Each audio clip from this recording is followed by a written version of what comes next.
Seja bem-vindo a mais um episódio do Líder Medcast, seu podcast de saúde. Dr. Sidney. Fala, Moisés, tudo bem? Mais um episódio maravilhoso aqui para vocês do Líder Medcast.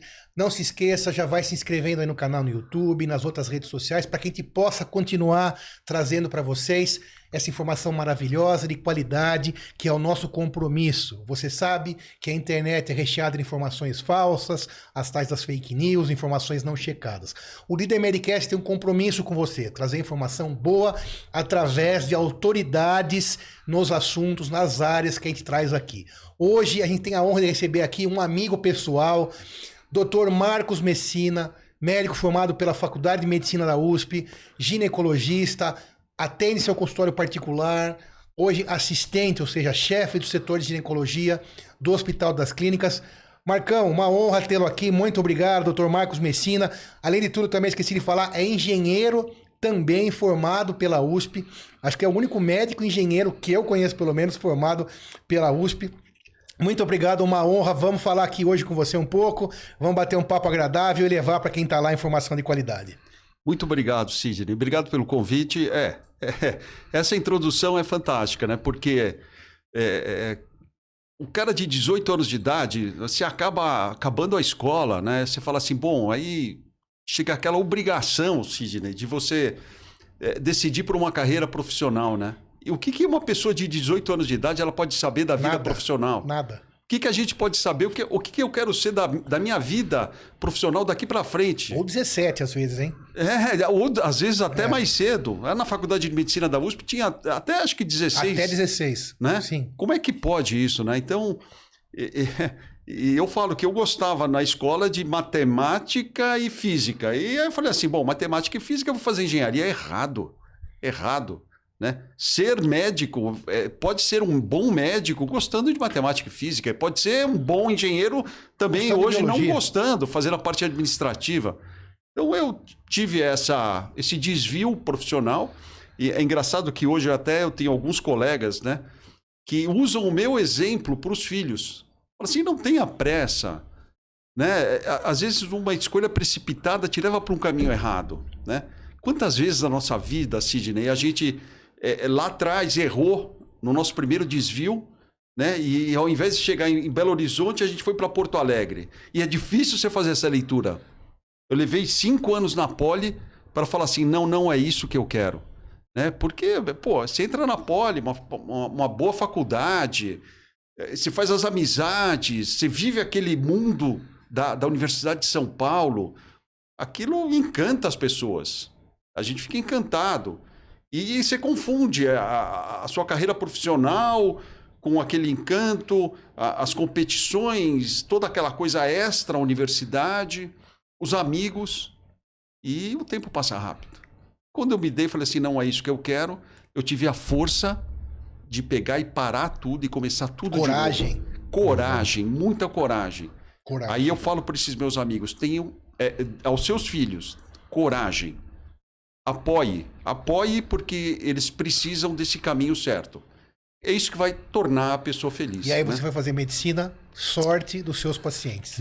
Aí eu fui para medicina. E vamos lá, Moisés, vamos extrair informações hoje então do Dr. Marcos. Vamos sim. E interessante essa fala, Dr. Marcos, porque também tem um outro lado que te fez chegar onde você está hoje na medicina. Não era ficar parado. Você tomou uma decisão, pode não ter sido uma decisão final, mas não ficou parado esperando, né?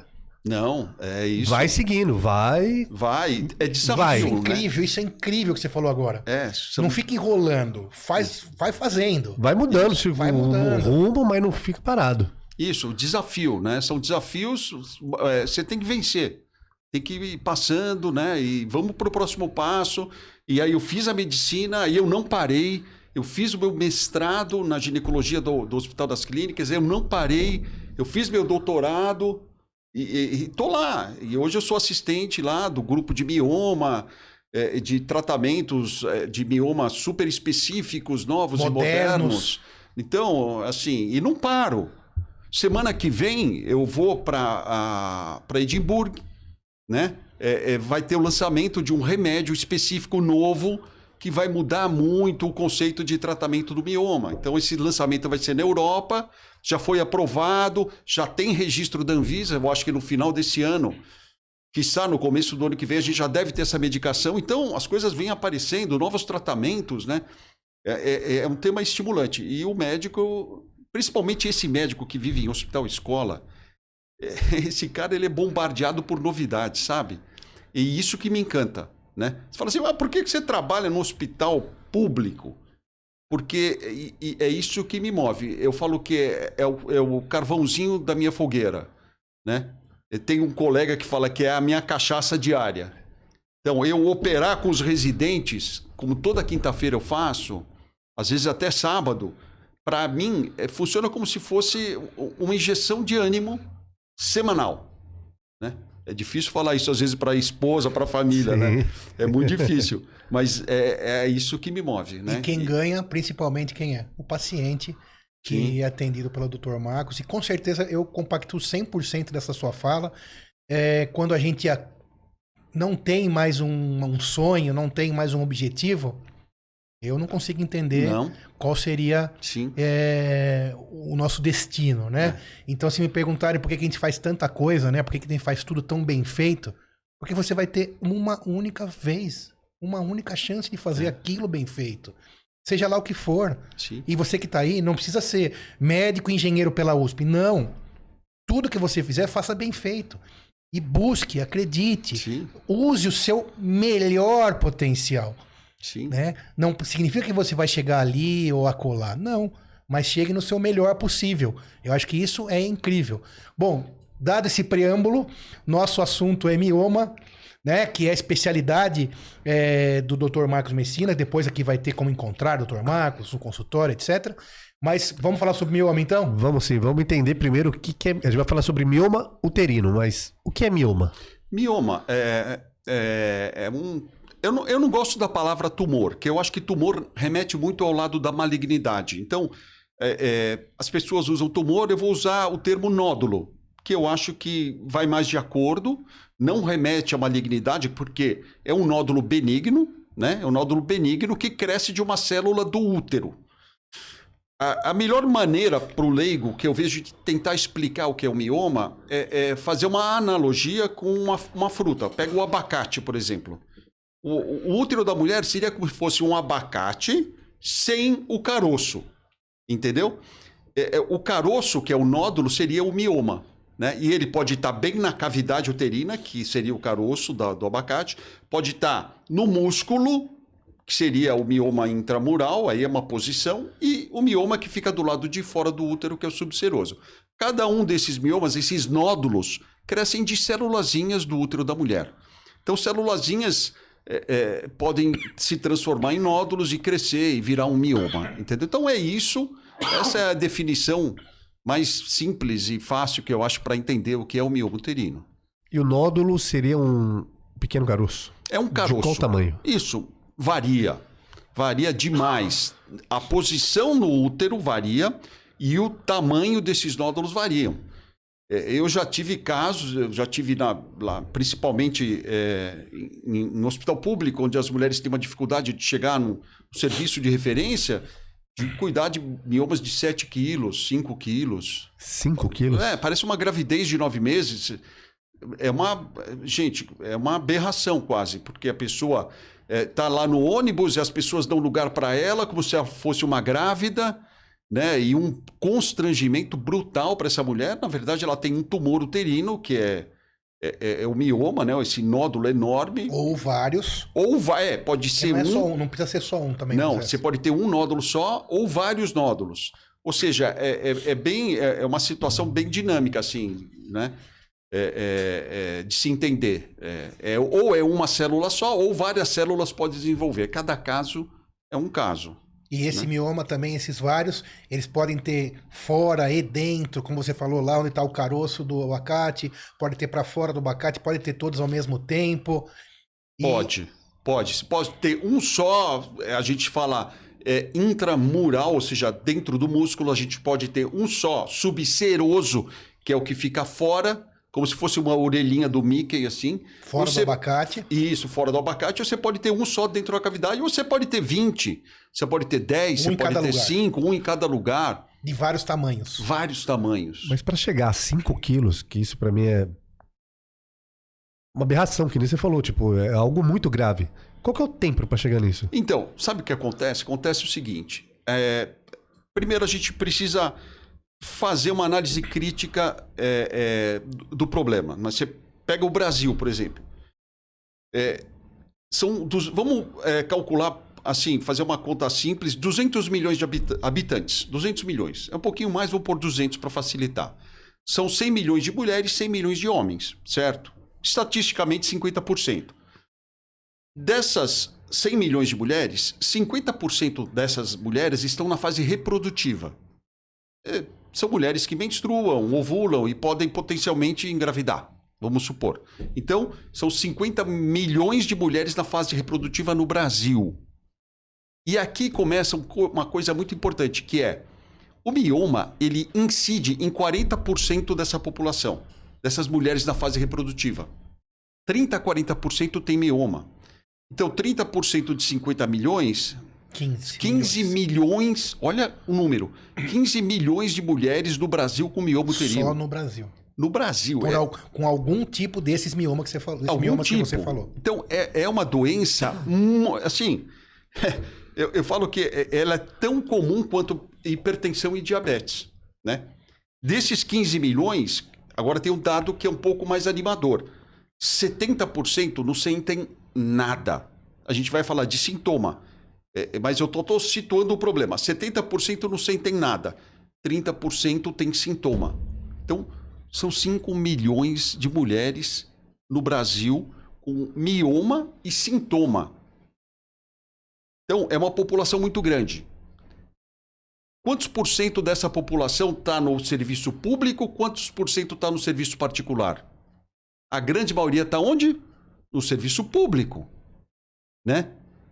E assim, com todas as dificuldades que existem do serviço público no Brasil, eu ainda acho que o SUS, o nosso SUS, ele é fantástico. Comparado com o resto do mundo, é espetacular. Ele é fantástico, ele é fantástico. O pessoal vem aqui entender como funciona. Só que a gente tem uma certa dificuldade dessa mulher sair do posto de saúde. Já falei, um número enorme. Ela tem uma dificuldade de sair do posto de saúde e chegar no hospital de referência. Para se tratar, você fala, Para se tratar. Esse caminho, às vezes, ele é muito complicado e demora muito tempo. Longo. Entendeu? Então, a mulher que lá no posto de saúde, às vezes, tinha um mioma pequeno, em função do tempo que ela demora para chegar no hospital de referência, e aquilo que era pequeno se torna grande, né? Então, essas aberrações que a gente conversou estão muito relacionadas ao tempo, né? Se ela tivesse chegado um pouquinho antes, né? Até o tratamento pode ser instituído lá no serviço, no posto de saúde. Mas mesmo assim a velocidade é muito alta. Para chegar a 5 quilos em 10 anos, 15 anos. Não depende só do tempo. Depende muito, porque esse mioma, o que acontece? Agora a gente já vai dar mais uma informação. Ele tem receptor hormonal de crescimento. E o que acontece? Ele é alimentado pelo próprio hormônio da mulher. É como o Dr. Sidney falou. Não existe... os miomas são diferentes. Cada um é um. E alguns têm um receptor e reagem ao hormônio de uma maneira diferente. Se alimentam desse hormônio e crescem muito rápido. Outros não. Entendeu? O tempo é importante? A presença do receptor para hormônio é importante? Sim. Existem outros hormônios implicados nisso? Sim. Né? Existem hormônios de crescimento, que nem são os hormônios da mulher implicados nisso? Também. Então, tem vários hormônios que agem no mioma e que podem fazer ele crescer muito, podem fazer ele crescer pouco, né? Associa isso ao tempo que essa mulher leva para chegar no consultório, né? E isso tudo é o final da história. Tem uma coisa interessante, que é a parte da negação da doença. Então, às vezes a pessoa tem a doença e nega, e fica com aquilo, né? 70% são assintomáticos. Não visita o ginecologista todo ano. Não tem, não visita, não quer, não vai, ou às vezes vai, mas o pessoal nem vê direito e tal. Então, tem várias coisinhas que é uma coisa multifatorial que levam a esses casos. Mas esses casos não levam como como sendo uma coisa habitual. a maioria. É uma exceção à regra. Agora, nessa mesma linha, doutor Marcos, aproveitando essa linha de raciocínio, esses tumores, esses nódulos, mioma, então, que a mulher às vezes dá uma descuidada, ou nesse multifator que você falou, mesmo assim, eles continuam sendo uma doença benigna, correto? Sim. Isso é importante a gente dizer. O nódulo, né, que aparece no ultrassom, sugestivo de mioma, em 99,9%, eu não falo 100%. Claro, porque tem um sarcominha às vezes. Tem, lá, né? a gente sabe que tem uma alteração que não é benigna, e não é que o mioma, isso é uma coisa importante, não é que o mioma se transforma em sarcoma, não. O sarcoma, que é esse maligno, 0,1%, ou seja, é muito baixa a incidência, ele já nasce maligno, né? Ele já nasce. Quando você vai fazer um ultrassom, você vê um nódulo lá, você não sabe se é mioma ou sarcoma, ele já nasceu sarcoma. Não é que um se transforma no outro. A mulher, ela fica muito preocupada com essa transformação. E essa transformação não existe. Se é sarcoma, 0,1% das vezes ele já nasceu maligno. Entendeu? Não é que se transformou para maligno. Isso não existe. E dos 70% que não tem sintomas e os outros 30% que tem, esse 70% não acaba evoluindo muito mais rápido, não, mas de uma forma que ela não vai sentir.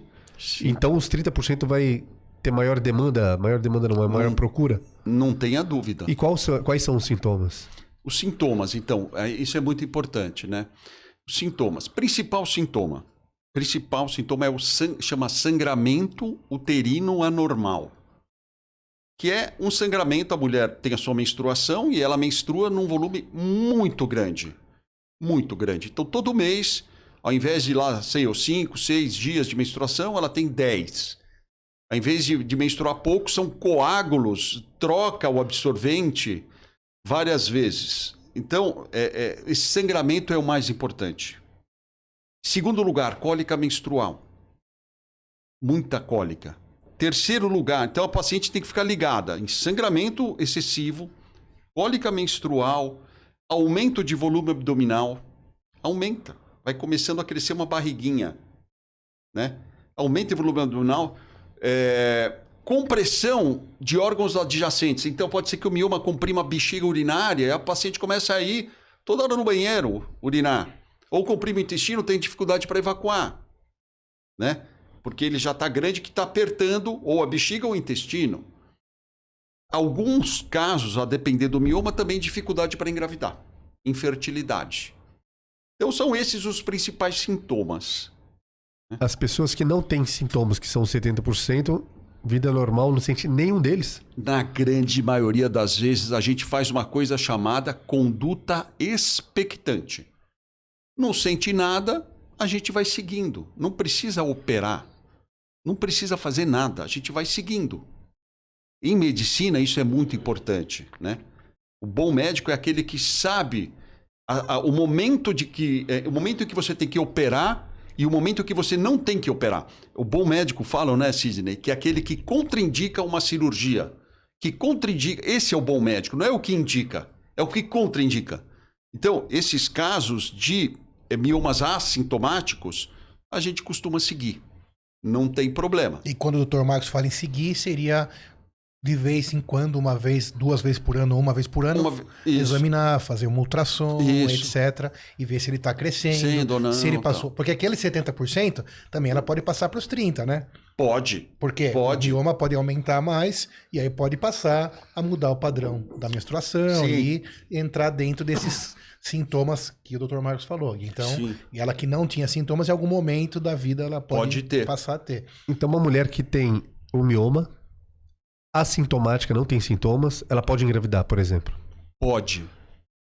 E sem problema na gestação? Quantas cesáreas eu fiz na minha vida de que a mulher não sabia que tinha mioma, ela simplesmente engravidou. Isso no serviço público é muito comum, também no consultório.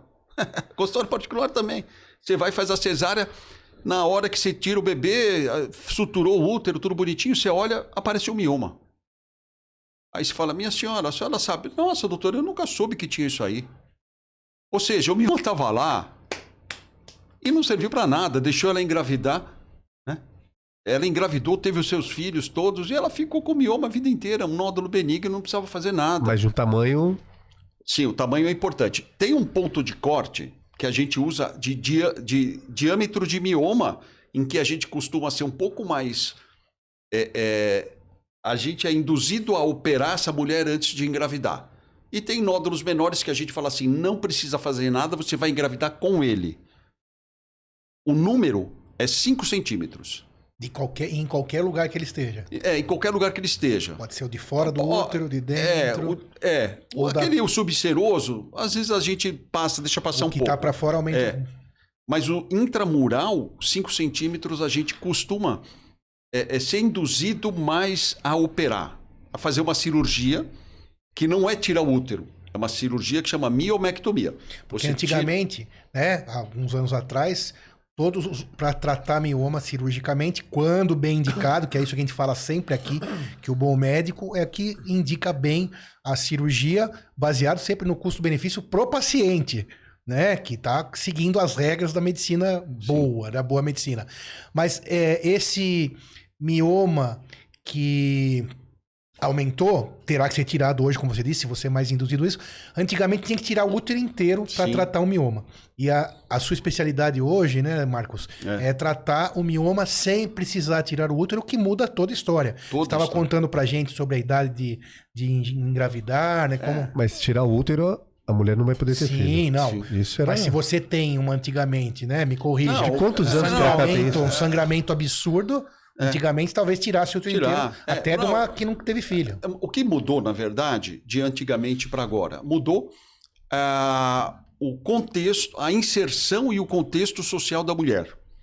Quando antigamente a mulher, né, ela casava, ela saiu 20, 21, 22, 23 anos de idade, tinha lá os seus filhos, 1, 2, 3 filhos, 4 filhos, lá sei eu quantos filhos, chegava no ginecologista com 35 anos de idade com mioma sangrando, tirava o útero e acabou a história. Muito bom. O que aconteceu? A mulher hoje não engravida mais com 20, 21, 25. Elas vão pensar em engravidar acima dos 30, 35 anos de idade, né? Então, assim, os casos que vêm vindo pra gente são casos mais complicados, mais difíceis. São mulheres sem filho, 30, 35 anos de idade, que ainda querem engravidar, tem o mioma, e a gente precisa tratar o útero dessa mulher conservando ele para ela ter os filhos dela, né? Então, é um desafio.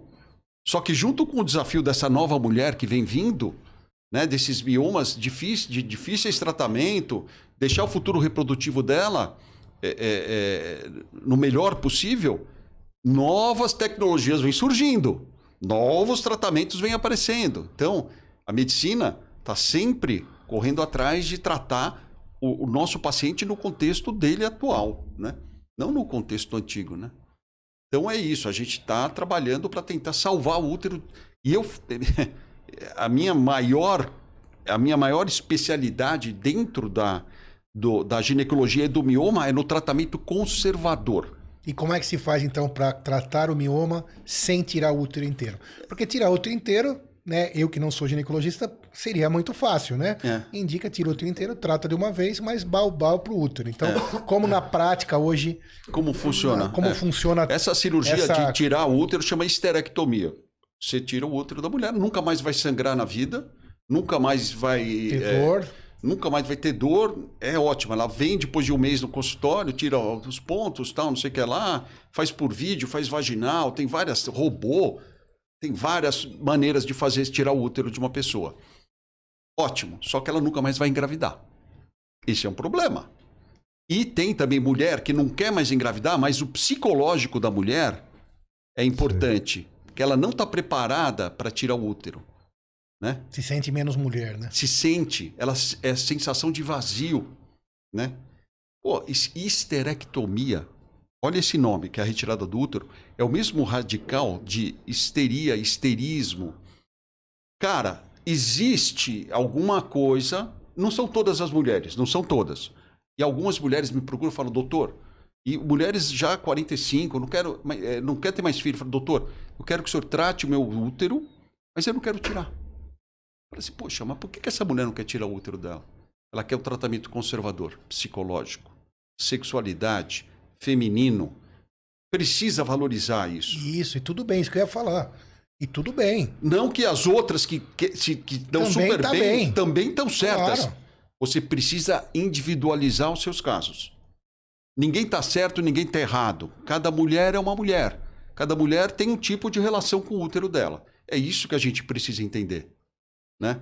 E ficou uma coisa, uma dúvida. Se o mioma tem 5, 7 centímetros e tá dentro do útero, É isso que vai falar agora. Como tirar, né? como tirar? Então, Vamos lá. Também quero a aprender. gente tem a técnica cirúrgica, que a cirurgia vamos falar primeiro da cirurgia. A cirurgia Que é uma convencional. cirurgia convencional que é descrita há muitos anos. Chama miomectomia. Miomectomia. Você corta o útero, você pode fazer por videolaparoscopia, pode fazer por corte de cesárea, você pode fazer por robô, do jeito que for. Você corta o útero, pega esse mioma e você... Imagina você abrindo o abacate, corta, se afasta, né, com a compressa e tal. É uma técnica específica, você prende esse mioma e com o dedo você vai fazendo assim, ou com uma pinça de laparoscopia, e esse mioma vai brotando e você tira o mioma. Aí você sutura o útero e o útero fica dentro da barriga da pessoa sem o mioma, entendeu? Então, é uma técnica cirúrgica, chama miomectomia, onde você tira o mioma e deixa o útero. Mas para ter a possibilidade de ter filho continua a mesma, não vai diminuir o útero, ter um possível risco? Assim, não é... É que nem você pegar um carro 0 quilômetros e um carro que o motor foi recalchutado. Dá para você andar com o carro. Vai te dar os filhos? Vai te dar os filhos. Mas é igual a um 0 quilômetro? Não é. Então, é um útero suturado. É um útero suturado. Então, assim, você precisa tomar muito cuidado na cirurgia para você não acometer tubo uterina. A cavidade endometrial você tem que respeitar, que é a camada interna. Mas dá para fazer e é feita há muitos e muitos e muitos anos. É uma cirurgia muito dominada pelo ginecologista. Tem uma coisa que não é legal, que assim, você faz uma miomectomia, se sutura o útero, depois ela não pode ter parto normal. Ela, engravidando, ela tem que ter obrigatoriamente uma cesárea. Não vai estourar. Essa área da sutura é uma área mais frágil e durante um trabalho de parto, a contração uterina pode sofrer essa área e ela pode abrir. Isso não é uma coisa boa. Então a gente não costuma fazer parto normal em mulher que tirou mioma.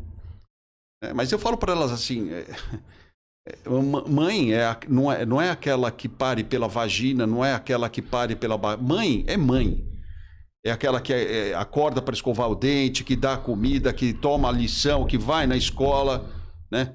Hoje, com esse negócio aí, eu vejo muitas mulheres que fazem uma cesárea se sentindo menores do que as mulheres que fizeram parto normal. Não! Pelo amor de Deus! Vocês são mães tanto quanto as outras. Para com isso. A tentativa do parto normal é óbvio. A gente está indo para parto, nem sei se era para falar de parto aqui. Pode tranquilo. Está entrando numa polêmica brutal, que é o parto normal. A tentativa é sempre válida, sempre tem que tentar o parto normal, mas você não vai deixar de ser mãe se virar uma cesárea. Pelo amor de Deus, que isso, né? Eu tô velho, careca, já eu posso falar essas coisas, né? Porque aquele médico que fala que eu só faço isso, né, Sidão? Eu só faço aquilo, esse cara aí... Tá fora. Nunca viveu problema na vida dele, nunca viveu. Não existe só, sempre. Faculdade de medicina a gente fez. São 2 palavras proibidas da gente falar. É sempre, né? É proibido e nunca. Claro. Nunca. Não existe. Não é engenharia. Mesmo engenharia, que é uma ciência Mesmo. exata, né? Mas medicina não dá. Cada paciente é uma história, né? Aí tudo começou por causa da miomectomia. Então, a miomectomia é uma cirurgia que a gente faz, tira os miomas, deixa o útero, ela engravida. A miomectomia, então, é uma cirurgia convencional. Bisturi, corta, abre e tira. Isso. E pode ser por vídeo também. Sim. Não sei eu. Aí, para tratar conservadoramente, existem outras técnicas. A miomectomia é uma delas. Outra, que surgiu em 1995 na França, chama embolização. Legal. Você não opera, não é para todo mundo. O médico precisa selecionar o caso. Você faz um cateterismo, Aí quem faz isso é um vascular, é um outro colega. Ele vai com um catéter na artéria uterina e injeta microsubstâncias que cortam o sangue do mioma, tiram o sangue do mioma. Estabiliza o tamanho dele? Até diminui. Você até diminui. Em 30%, 40% do volume. Né? Você diminui, melhora. A chance de melhorar do sangramento da cólica é muito grande. 90% das mulheres que fazem esse tratamento melhoram. Mas aí emboliza a artéria uterina toda? De um lado só? Como é que é? As duas, emboliza as duas artérias uterinas e eles são bem proximais. Eles chegam bem perto do útero, na artéria uterina, que é um vaso que chega no útero. É a alimentação do útero, uma de cada lado. É como se você tirasse o alimento do mioma. São microbolinhas, você joga e elas vão impactando e fazem tipo uma carapaça em volta do mioma, de tal maneira que o sangue não consiga mais chegar. Mas essas bolinhas, eles vão só o mioma daí? Só no mioma. Emboliza só a artéria que está alimentando o mioma. Sim, sabe por quê? Porque eu tô pensando aqui daí, assim é conservador também. O útero mantém o útero. Ah. Você... Quando emboliza, e isso vale para qualquer órgão do corpo humano, tumor no fígado, tumor no rim, tumor na cabeça, tumor no útero, falando tumor nódulo, né? Mas vale o seguinte, que você quando vai embolizar até um aneurisma cerebral, você precisa usar uma substância que seja seletiva para aquele tumor, que seja seletiva e que fique lá. Então, para aneurisma cerebral é isso, para tumor de fígado é isso. A depender do diâmetro da bolinha que você usa, que vai lá, você acaba não necrosando o útero inteiro. Só o acesso, então, que é pela artéria uterina. Isso, só o acesso, mas o diâmetro da esferinha... Só vai lá no mioma. Só vai no mioma. E preserva o útero da mulher. Só que o mioma de fome daí. Mas assim. Nesse caso, quando ela tiver gestante, a alimentação para chegar lá... Então, foi a minha pergunta, porque o resto vai estar mantido, entendeu? Porque são duas? Sim, mas não vai fechar ela inteira. O útero tem milhões de circulação colateral. Tem pelas ovarianas, tem pelas vesicais, tem pelas retais, tem em plexo que... Cara... Não vai faltar. Não vai faltar sangue para o útero da mulher. Não vai faltar. Essa é uma opção interessante, a embolização, para quem não quer tirar o útero. Falar para você que para quem quer engravidar não é tão viável. Não é a melhor. Não é a melhor, mas eu uso. Em casos muito difíceis. Você fala assim... Mas, Marcão, quando a paciente tem 20 miomas, 30 miomas, tá sem filho, ela já operou uma vez, os miomas voltaram. Como é que você faz? Ela não tem filho, mas já operou, voltaram. Caso difícil. Não tem filho, emboliza. Emboliza. E eu escrevi o capítulo da Federação Brasileira de Ginecologia e Obstetrícia dizendo isso. Que é um caso selecionado... de uma mulher de alto risco cirúrgico, que a cirurgia lá, a miomectomia ia ser de alto risco, e ela podia perder o útero. Então, não. Embolização. Entendeu? Agora, se ela tem um único mioma, não. Aí eu não vou para embolização, eu vou para miomectomia. Então, se tem múltiplos nódulos, você consegue, um único procedimento de embolização, resolver vários. Resolver vários, todos eles. Com mais de um catéter. Não, catéter só e vários frasquinhos de esferinha. O acesso é um só, mas a bolinha procura o nódulo, entendeu? Isso. As Porque bolinhas, elas vão... Sabe quando você põe uma esponja na água e ela vai enchendo assim? É que nem se pegasse o mioma e jogasse assim, ele ia enchendo, impactando um monte de bolinha nele, e ele fica com uma carapaça. Nele e só nele. E só nele. As outras estruturas ali ficam preservadas. Uma substância específica para o nódulo de mioma. Específica, feita no exterior, era muito cara, muita dificuldade de entrar no Brasil. Olha, foi bem difícil. Pergunta, tem no SUS a embolização ou não? Você ia perguntando. Aqui a gente sempre pergunta isso, Marcão, em todos os... A gente vai falar sobre uma tecnologia nova, uma prótese, temos que perguntar isso para esclarecer. A embolização não tem no SUS. Não tem no SUS. Nem no HC. Tem. No HC tem. No HC faz. A gente... Mas ensina, a gente põe um código de arteriografia e tal. Essas esferinhas eram muito caras, hoje elas não são mais. Dá para a gente usar isso num hospital público. Muitos hospitais públicos do Brasil fazem.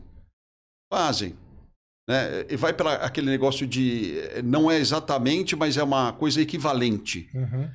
E dá para fazer, não é caro, não onera o serviço. Antigamente era realmente muito caro, hoje não é mais.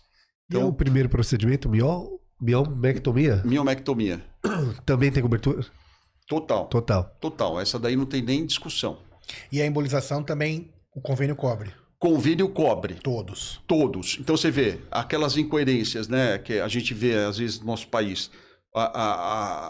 O convênio, que é regido pela ANS, cobre o tratamento E o SUS não. e o SUS não. E é nessa embolização, porque na miomectomia, centro cirúrgico, etc.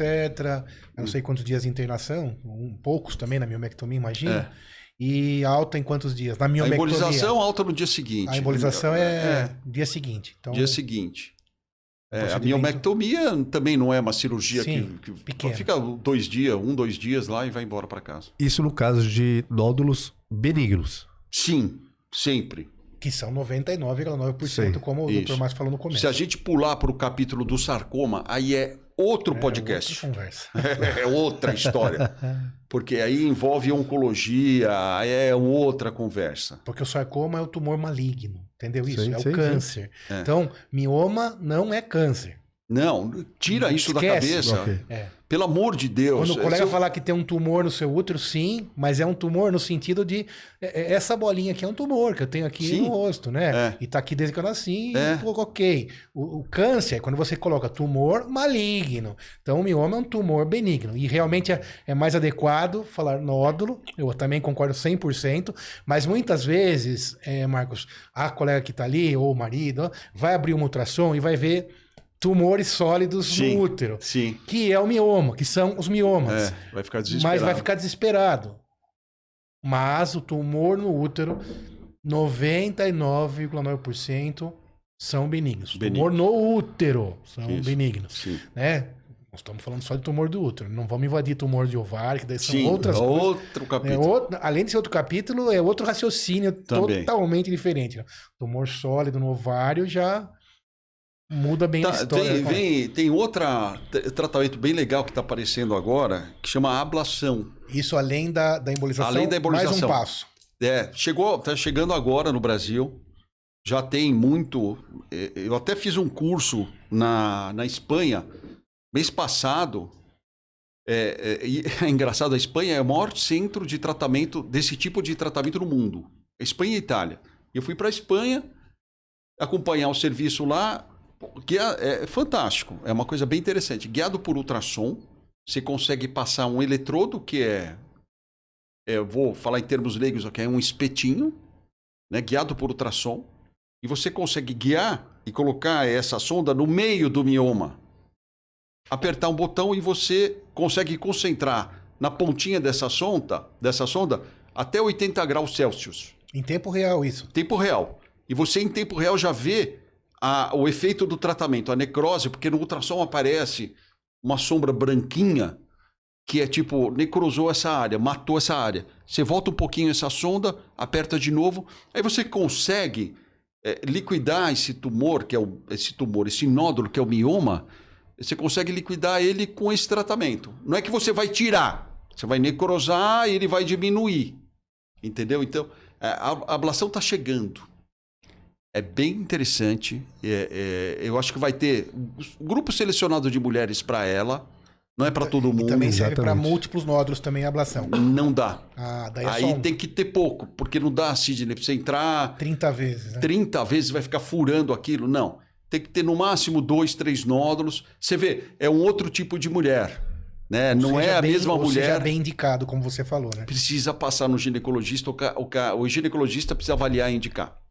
Aliás, todos esses tratamentos de mioma e a embolização também, que a embolização tem um problema que é feito pelo vascular, todos esses tratamentos você precisa passar primeiro pela avaliação do ginecologista, porque é ele que sabe qual é o melhor tratamento. Então não dá para você ir num vascular achar que ele vai fazer a sua embolização, ok, pronto, ponto final. Não, o ginecologista tem que encaminhar para o vascular. Esse é um super problema em medicina, né? Você encaminhar um paciente para um outro colega fazer. Você tem que pensar no bem-estar e na paciente em primeiro lugar. Então eu não tenho muito problema com relação a isso. Né? Quando é para fazer embolização, eu mando para o colega faz. Entendeu? A ablação Então, que peraí, quem faz a embolização na prática, então, é o vascular. é o vascular Eu tinha entendido intervencionista. que ele apenas fazia a cateterização da artéria, mas ele faz o procedimento inteiro. Inteiro. Ah, Inteiro, é ele que faz. Eu nem entro em Em campo. centro cirúrgico.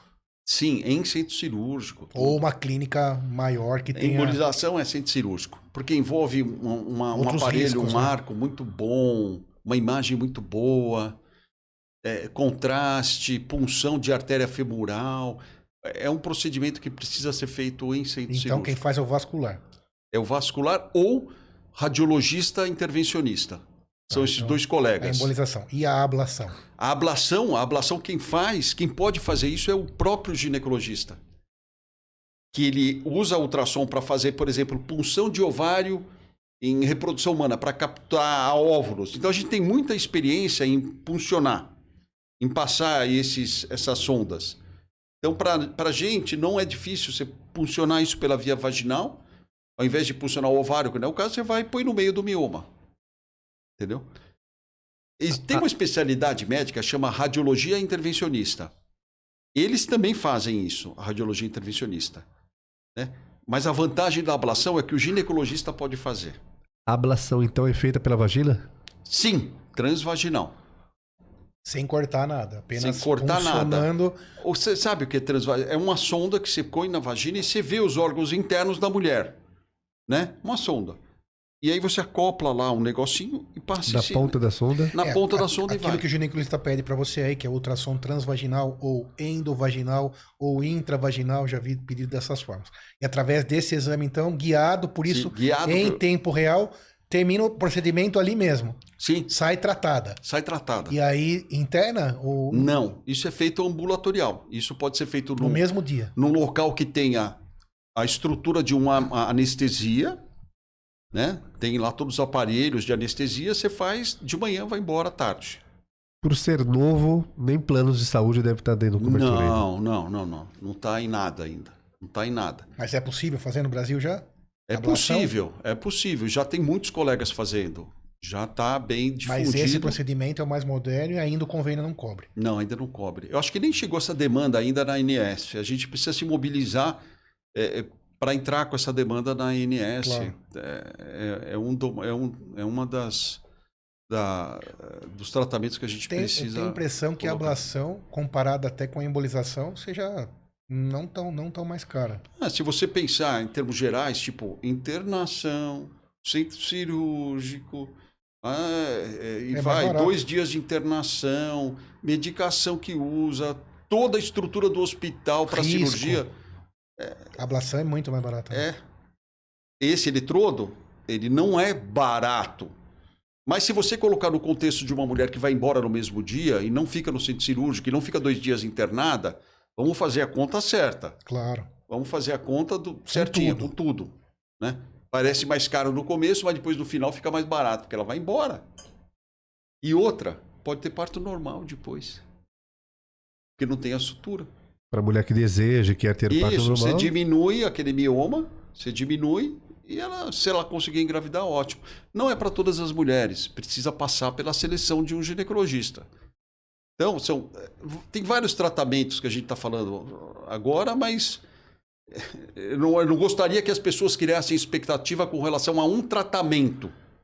Não, existem vários e precisa ver você que está ouvindo, você é candidata a um determinado, entendeu? Independente da técnica ou tratamento, pode ser retirado ou tratado o mioma independente de onde está, né? Tanto interno como... Sim, pode Em ser. todas elas. Em todas elas. Todas elas eu posso tratar de uma... Por exemplo, se for o caroço do abacate, eu posso tirar por baixo, se precisar, por uma técnica que chama esteroscopia. No Entendeu? ambulatório também. Não é ambulatorial, é centro cirúrgico, mas vai embora no mesmo dia. Agora, se esse mioma está intramural, aí não dá para fazer esteroscopia. Aí a gente precisa ir por cima para tirar ele, por laparoscopia, ou cesárea, ou o que for. Depende do tamanho, da experiência do médico. Isso é outra coisa importante. Outro dia eu fui numa aula, o cara falou, o robô é uma Ferrari e o bisturi na mão é um Fusquinha. Que isso? Na mão de quem, né? Exatamente. Na mão de quem? Porque do jeito que o cara falou, o profissional que vai com o bisturi hoje para operar uma paciente, Ele fala assim, gente, eu não estou fazendo o melhor por essa paciente. Não. Se você está lá nos confins do Brasil e a única alternativa que você tem é um bisturi na mão para operar uma paciente, opera. Opera, e é o que você sabe de melhor. E faça. Entendeu? Não é porque você não tem um robô lá no Acre que você não está fazendo o melhor. Para com isso. Então, não é porque você tem um centro diferenciado, que é a cidade de São Paulo, né, que você vai passar esse tipo de informação. Né? Porque como é que o colega que não tem o acesso à tecnologia vai tratar os pacientes? Para com isso. Muitas vezes tão bem informado quanto Sim, que tem o robô, né? Sim, exatamente. E robô, por exemplo, é muito incipiente no Brasil. Tem poucos. Aí a medicina não permite esse tipo de comparação. Essa técnica é melhor do que aquela. O melhor é o que você sabe fazer de melhor. Essa é a questão. O que você sabe fazer de melhor para essa paciente? Isso é o melhor. Não é a tecnologia. Não. Né? E a gente está sendo bombardeado por novas tecnologias. Precisa tomar cuidado com isso, né? Nem tudo é robô, né? O robô tem as suas grandes vantagens, tem. Mas não significa que as outras técnicas tenham sido... Sim. Ficaram mesmo obsoletas. Essas outras, Sidney, ablação, embolização. Às vezes vai precisar usar. Sim, mas não dá. Você está num lugar. Ah. Gente, faz o que você pode fazer. É óbvio, eu estou abrindo um painel enorme de opções de tratamento. Nem chegamos nos medicamentos ainda. É um painel enorme. Para cada realidade de cada lugar do Brasil e de cada médico que está atendendo. Né? Eu quero que o médico que esteja em São Paulo e seja super diferenciado saiba, mas eu quero que o médico que está lá, não sei aonde, né, também saiba que ele fazendo a esterectomia ou a miomectomia com bisturi na mão, que é o que eu mais faço, tá certo. Né? Fazer laparoscopia, o cara é um super especialista, tá certo também. Robô também tá certo.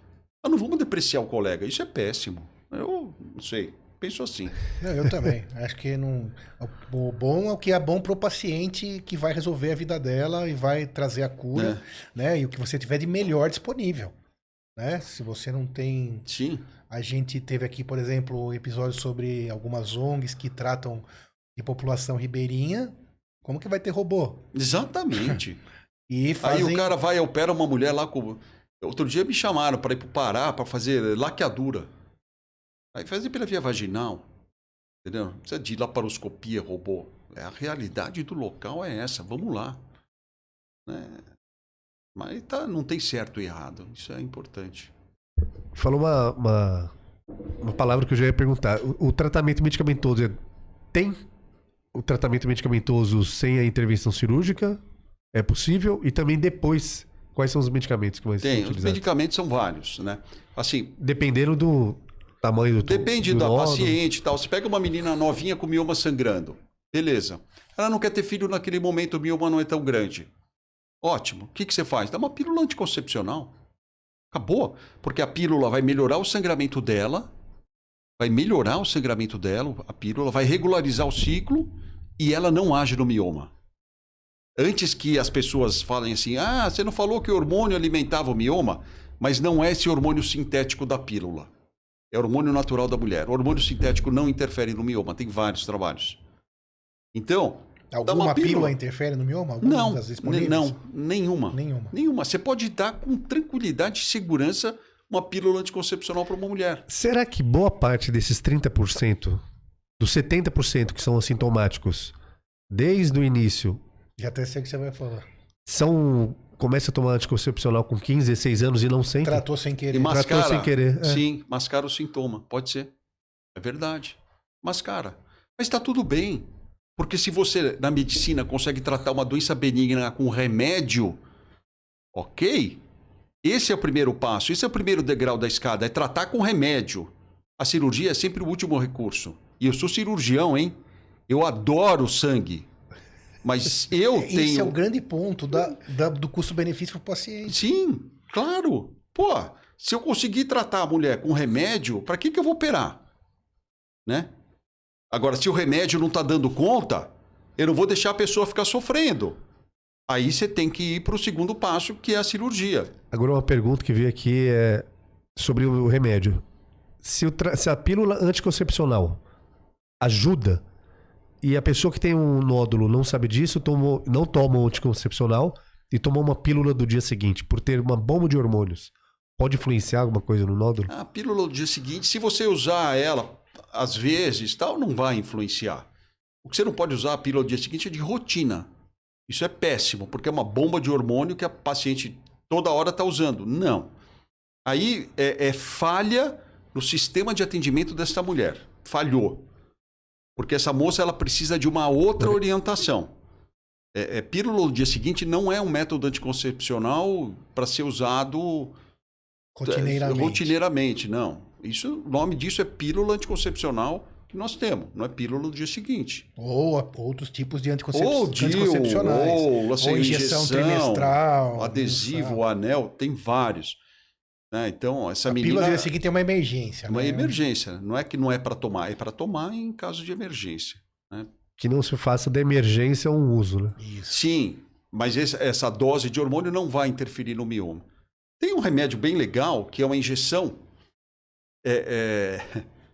que a paciente entra em menopausa, para de sangrar. Quando eu falei que o mioma dá muito sangramento, que é um sintoma importante, a gente tem como bloquear todo o eixo hormonal da mulher. Tem um remédio que chama análogo do GnRH. É uma injeção que você dá aqui na barriga, você dá a cada 3 meses. Não pode ficar dando muito, é no máximo 2 injeções. Você aplica na barriga da mulher e bloqueia todo o eixo dela. Ela fica em menopausa. Entrando em menopausa, ela não menstrua e os miomas vão diminuir. Não falei que ele é hormônio dependente? Você bloqueia a produção dos hormônios, você induz uma menopausa na mulher. Só que a cada 3 meses tem que fazer isso durante quanto tempo? 6 meses no máximo. É porque também tem o outro lado da indução da menopausa, né? Tem os efeitos colaterais. Colaterais. Agora, o que acontece? Eu não falei para você que do posto de saúde até o hospital de Exatamente. referência, a paciente tem um gap de tempo brutal, coitada. E eu trabalho em hospital de ponta, na última linha, né? Então, às vezes chega a mulher lá com hemoglobina, que é negócio de anemia, tá? Com hemoglobina super baixa. Ou seja, super anêmica. E aí, o que a gente precisa fazer? Precisa transfundir sangue nessa mulher. Transfusão de sangue, quando é necessária, é excelente. Mas, pô... Por anemia que dava para ser tratado antes? Exatamente. Pô, se eu tivesse bloqueado essa mulher lá no posto de saúde... Mas lá no posto de saúde tem essa orientação? Tem. Deveria. Mas eu agora, por exemplo, eu estou numa batalha para fazer cursos para médicos do posto de saúde para orientar a usar essa medicação que é do SUS. É do SUS, chama análogo do GnRH.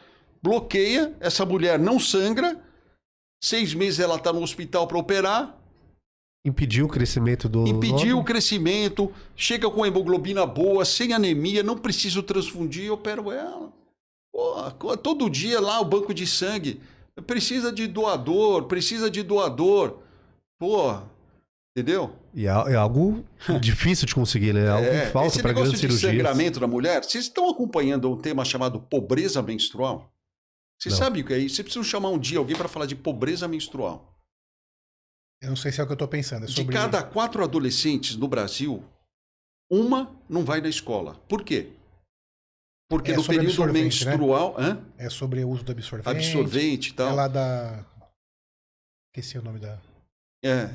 Uma não vai na escola porque não tem banheiro, não tem higiene, não tem papel higiênico. O custo do absorvente para essas meninas é muito alto.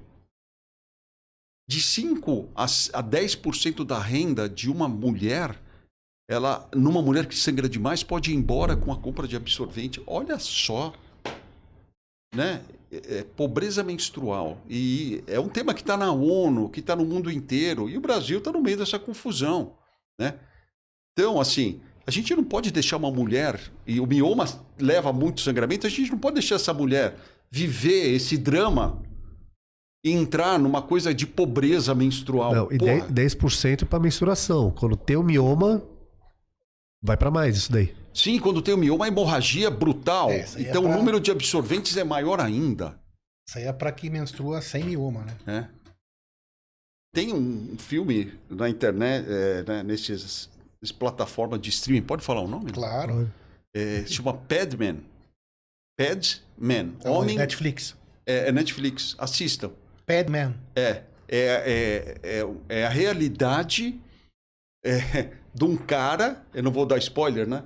É a realidade de um cara que viveu esse problema na Índia, que tem um contexto cultural brutal lá, de separação de homem e de mulher. Imagina, a menstruação super Sim. tabu.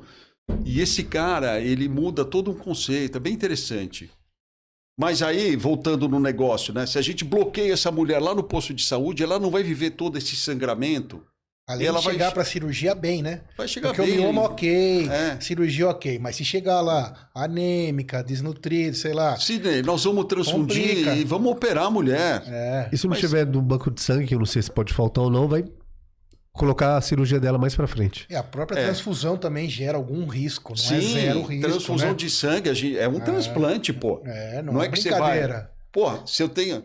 É Chega se- numa sala e fala assim, quem aqui gostaria de tomar uma transfusão de sangue em detrimento a tomar um remédio que bloqueasse o seu sangramento? Ninguém. Ninguém. Apesar de o banco de sangue ser muito sério, tem Mas riscos. não é 100%, não. Tem Tem problemas. indicações claras, objetivas. É óbvio, não vou falar que o banco de sangue é perfeito. Claro. Porra, mas tem doenças que precisam. Pô, essas doenças hematopoéticas aí, os hematos, essas leucemias. Gente, esse povo precisa muito de sangue. Porque eles fazem químio, precisam demais, precisam de plaqueta. Meu, é um puta problema. Agora, uma mulher com uma doença benigna, que é o mioma. Pô, a gente queimar a bolsa de sangue lá, quando a gente podia ter feito outra coisa antes. Pô, E muito mais barato, Muito mais até se barato. for fazer a muito. conta. Faz a conta. Uma injeção 2 vezes não dá nem para uma bolsa de sangue é caríssima. Não sei o custo de uma bolsa de sangue, Eu mas... tinha visto alguma vez, mas é altíssimo. Alto. Nem dá para comparar com 2 análogos dessa medicação. Dessa que você medicação. falou, que... E agora está surgindo que eu falei que eu vou para um congresso de endometriose, mas tem um remédio que é comprimido que vai estar na farmácia no começo, final do ano, acho que eu já falei, no começo do ano que vem, que também bloqueia o eixo da mulher. Com um pouquinho de hormônio para não dar efeitos de menopausa. É o mesmo princípio, Sem o vai vir colateral. sem o efeito colateral, vai vir com custo baixo, né? Então, vai dar uma melhorada boa aí também nos tratamentos. A gente está começando a ter um arsenal muito bom de medicamento para tratar o mioma. Marcos, a gente tem falado, a gente falou aqui até agora sobre a gravidez em si, sobre a gestação, o parto, tendo mioma, que muitas vezes você vai na hora de dar cesárea, encontrar um mioma, ou eventualmente no pré-natal também, ou na ultrassom Sim. encontrou mioma, mas e para fecundar, para fertilização, o mioma atrapalha ou não, ou depende sim. de onde ele está, como que é essa dinâmica aí? Esse é um tema Porque bem interessante. é muito perguntado isso. É né? muito perguntado e é bem interessante isso. Não é todo mioma que dificulta uma gravidez. Depende muito da posição que ele está no útero. Por exemplo, esse que é submucoso, que é o caroço do abacate, ele funciona como um DIU. Ele é um DIU. Ele não deixa espaço para um embrião crescer. Então esse daí, normalmente, a gente tira. Fora que essa mulher tem sintoma brutal, ela tem sangramento brutal, cólica brutal. Esse a gente tira. Então esse é o que está lá mais na Submucoso. cavidade uterina. Isso. Como tá no lugar do que estaria o bebê e no Isso. lugar onde passa o espermatozoide também para fecundar. Exatamente. No mesmo lugar, na Isso. cavidade uterina. Na no cavidade, meio, no meio do caminho. no caroço do abacate. Esse então Esse daí dá não muito tem mais sintomas e dificulta a gestação, dificulta a fecundação, né? fecundação. Você vai, Quase sempre. Às vezes você vai numa clínica de fertilização, tal. Os caras falam, não, isso aqui tem que tirar. Tem que tirar. Esse não tem chabu, tem que tirar. Aí você pega, à medida que esse nódulo for saindo dessa posição e for indo para longe da cavidade, ele cada vez menos é responsável por uma infertilidade. Então a gente tem uma máxima em ginecologia que fala assim, sempre a mulher não consegue engravidar, ela tem um mioma. Cuidado, porque assim, nem sempre o mioma é o responsável pela infertilidade, nem sempre. Avalie a tuba uterina dessa mulher, que é o caminho entre o ovário e o útero. Será que essa tuba está boa ou está entupida? Opa, e o mioma apareceu lá de gaiato. Ele não tem nada a ver com a história. Já que tem aquele número gigante Sim. de mulheres que os têm. Que os tem, exatamente. E muitas engravidam com mioma. Então, estude a tubo uterina. Fator masculino. Hoje, a mulher não consegue engravidar. Né? Antigamente, era como se fosse... a sociedade não aceitava muito esse cara que não tem espermatozoide. O cara não é um reprodutor. Antigamente era isso que eles falavam. Hoje a gente estuda os homens e vê que muitos deles não têm... não é só número de espermatozoide, é direcionamento, mobilidade. É morfologia. Então, fator masculino, muito importante. E tinha um tabu também antes de estudar o homem, né? Sim. Sempre a culpa é da mulher. E não tem nada a ver, né? Tem que nada a estudar os ver, dois. muito. A gente E aí tem viveu... os recursos também, que a gente já teve capítulo sobre isso, para resolver esse problema da fertilidade. Sim, que mais que eu posso falar? Então, estuda sempre muito bem a mulher. À medida que o mioma vai saindo da cavidade, né? Ou seja, ele não é tão intracavitário, ele vai deixando de ser o responsável. E entra entra aí um fator importante que é o diâmetro, né? Os 5 centímetros que eu falei. Passou Você de falou 5, lá no começo. A gente sempre tenta Porque daí mesmo estando fora, ele pode... Ele pode atrapalhar empurrar, a gravidez, parto prematuro, rotura de bolsa. A gente tem um desfecho melhor de uma gravidez tirando esse nódulo do que deixando ele lá. Pelo que eu tô entendendo, ele tem uma velocidade até que alta. O mioma, tanto para se deslocar ou para crescer. Não. Quando o professor Marcos falou sobre indo, eles deslocaram. Posicionamento, não é crescimento, desculpa. Mas até os dois. Eu ia falar isso. Tanto para crescimento como para deslocamento. Mas assim, existem... Ele quis dizer como se fosse os exemplos da vida. Aquela mulher que estão lá mais na cavidade, tem aquela mulher que está mais no meio, a outra que está para fora. Não é que eles se movimentam. Não é que mioma não se movimenta. É isso, eu fiz uma coisa errada. Não é movimentação, é posicionamento. Cada uma tem... Quanto mais perto da cavidade, pior. Quanto mais longe, melhor. Desculpa. Mas o crescimento também ele é rápido. Não muda de lugar. Não Você muda sabe de lugar. que Mas... tem uma coisa no mioma que eu não falei que é interessante, né? Tem uma característica racial, né? Mulheres da etnia negra, elas têm cerca de 9 vezes mais chance de desenvolver mioma que mulheres da etnia branca. 9 vezes? 9 vezes mais, né? Muitas mulheres afrodescendentes nos procuram com miomas, e os miomas nessas mulheres muito grandes, sabe? Parece que tem alguma coisa. Outra coisa importante também, obesidade. Porque a gordura do corpo humano, o que acontece na nossa gordura? Ela produz hormônio. Né? Tem uma enzima que chama aromatase, que acaba produzindo hormônio. Quando a mulher tem mais tecido subcutâneo, mais gordinha, ela produz mais hormônio. E esse mais hormônio que ela produz vai agir aonde? No mioma. Às vezes, só de emagrecer, perder peso, você consegue um controle legal do sangramento da mulher e uma diminuição do mioma.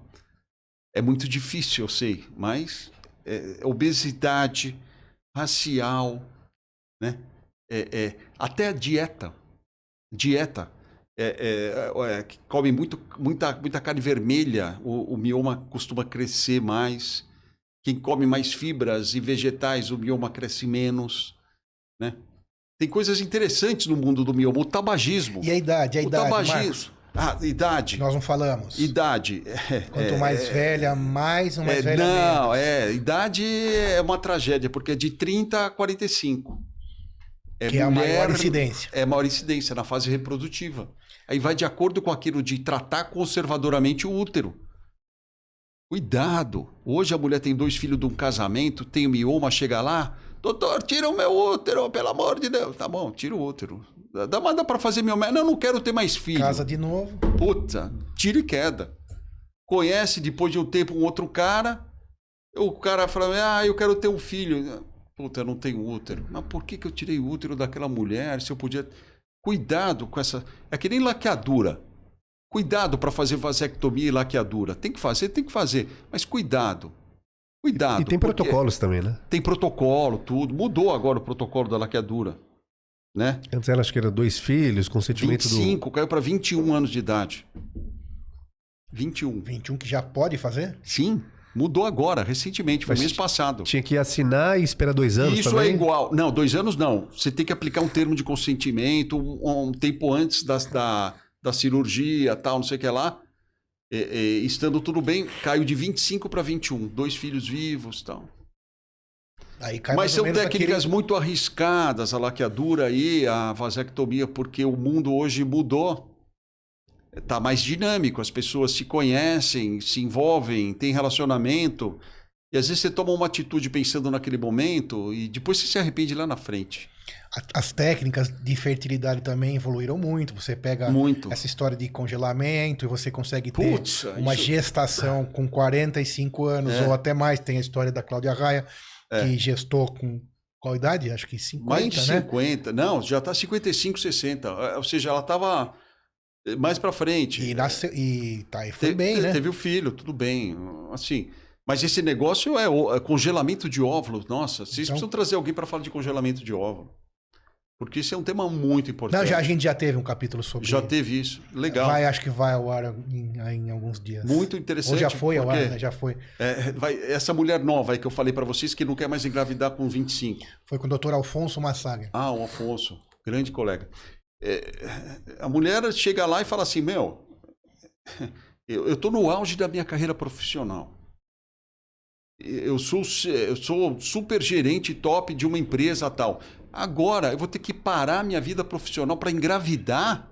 Ter filho que vai me consumir 2 anos? Pô, doutor, não tem uma alternativa? Não, então congela o óvulo. Ah, eu não tô casada, não tô namorando. E aí? Vai saber amanhã depois? Porra, pois é, uma confusão enorme, né? É um contexto... Mas a medicina é o que eu falei, a gente tem que sentir essa mulher nova e andando. Novas tecnologias, né? Coisa nova, novos remédios, não pode parar. E essa é a minha cachaça diária no Hospital das Clínicas. É lá que eu me estimulo, e é lá que eu cresço, é lá que eu vejo, é lá que eu estudo e que eu trabalho. Então, falar hospital público, hospital escola, é tudo na vida do médico, né? Não que os médicos que não estejam lá, tem para tudo, tem cara que gosta mais, mas eu adoro isso, tenho a minha clínica particular, é óbvio, eu preciso pagar minhas contas, né? Mas o hospital escola é que me dá todo o alicerce acadêmico. E essas possibilidades, possibilidades de tratamento, exatamente. Sempre aí na crista de toda a onda do Sim, que está acontecendo tudo, no mundo. Tudo. O acesso. Eu sei tudo da embolização. Aliás, o meu mestrado, o meu doutorado foram com o tema embolização. Fiz doutorado. Recente? Não, 2000, quanto que foi aquilo? Recente. 2002? 2006. E uma coisa que me deixou um pouco espantado é o alto... 50% das mulheres têm mioma. Tem algum motivo disso? A gente não Não sabe. Não sabe. A gente sabe que é mais comum na raça negra. A gente sabe que é mais comum hereditário. A mãe teve mioma, a avó teve mioma, a irmã tem mioma. A gente sabe que é mais comum em mulheres na fase reprodutiva, é hormônio dependente. Tabagismo, acho que ia falar. Tabagismo é protetor. Por causa do vaso constritor? Não sei, eu não sei. Mulher que fuma tem menos mioma. Mas tem mais câncer de pulmão, tem mais câncer de língua. Exatamente. Corta esse pedaço. Mentira. Mantém, porque aqui a gente trabalha com a verdade. Não. Mas ela vai pagar o custo, ou vai pagar outras caro. porcarias. Muito mais caro. Muito, exatamente. Mas é engraçado, né? Tem umas coisas da medicina que são fogo, não dá para entender direito, né? Muito bem. Moisés, aprendeu Demais, muito hoje? Demais, obrigado. Aprendi bastante também. Espero que você que está aí tenha aprendido muito. E não se esqueça, compartilhe com quem você ama, que você gosta, informação de qualidade. Marcos, foi uma honra tê-lo aqui. Sorte de todos os seus pacientes em tê-lo como médico. Muito Sorte obrigado. mesmo. São pessoas privilegiadas. Palavras finais, o que você deixa de recado aí para quem está nos ouvindo? Palavra final.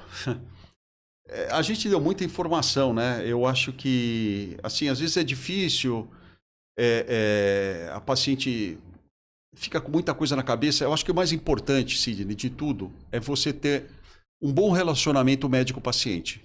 Então, o paciente ter um médico em que ela confie, né? Hoje, é o que você falou, o acesso à informação ele é muito fácil, mas a qualidade da informação não é tão boa. Então, um bom médico, que você confie, que você tem um bom relacionamento, é o ponto inicial de qualquer tratamento, né? Então, todo tratamento baseado num bom relacionamento médico-paciente. Eu acho que aí começa a estrada. Esse é o ponto de partida para a gente ter sucesso no que a gente faz. Tudo, né? Se a gente não tem um bom relacionamento com a pessoa que a gente casou, não vai dar certo o casamento, né? Então, um bom relacionamento, eu acho que é o mais importante. Grande doutor Marcos Messina, obrigado. Moisés, obrigado. Você que está aí, obrigado também por nos assistir. Espero que tenhamos sido útil. Não esqueça, compartilhe, se inscreva em todas as redes sociais. E até a próxima. Obrigado, Líder Medcast.